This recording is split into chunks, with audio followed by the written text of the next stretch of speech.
start again. It's a rich thing. All right, so in the next 5 years, where do you see Jared? Where do you see Jared in the next 5 years in 2025? 2025. Yeah. Well, 2020 I kind of see as like a new chapter in my professional career, right? You know, having worked about 5 years prior professionally, you know, at other companies, I feel like I'm kind of starting over. Yeah. Right.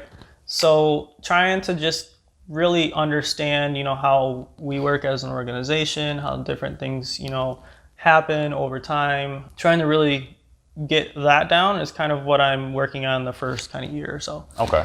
And then still haven't finished my master's. Definitely need to do that. Man, one of the smartest guys right here. As much as I am procrastinating, don't want to do it, don't want to spend the money on it, I know I need to, right? Yeah. So I need to go ahead and get that engineering management degree and just call it done. Yeah. And then continue moving. Careers can move quickly and slowly, and that's all about the effort you put in. True. Right? That's very true. So I put in, you know, my 110% on a daily basis. You know, even in the first 6 months of work I've had accolades already. I've had, you know, folks come to me and say, you know, you're doing a great job, especially for coming in and really knowing nothing. You know, I came from automotive, right? Yeah, like most of the people that come from Michigan. Yeah. So I come from working in a world that is totally different. You know, it's not even close to being the same. And even on a technical level, right? So like automotive, you know, like we worked in millimeters, right? Now I work in like micrometers.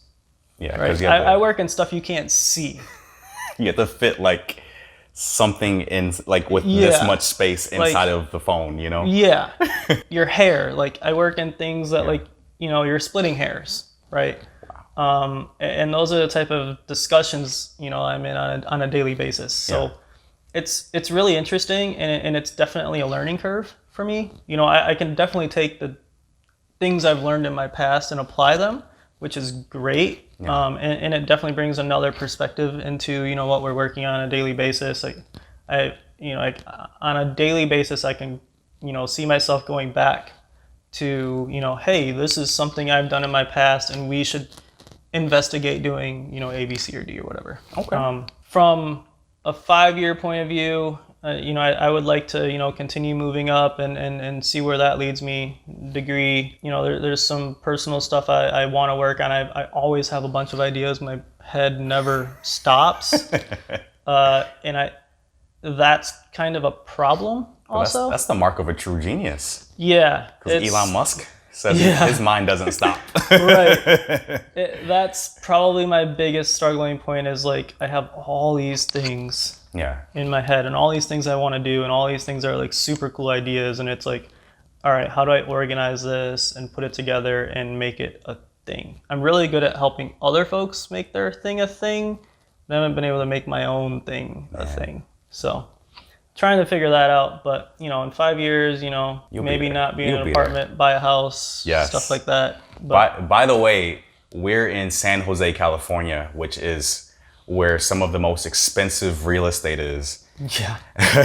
Just Silicon Valley in general.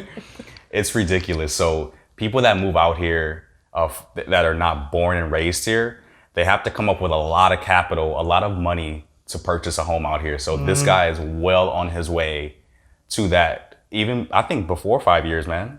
I'm gonna call it right now. I really hope so. But the way we're settling in here, we're settling kind of for the long haul. But you know, 3 years I think here is long enough, and then from there we got to figure something out. So yeah.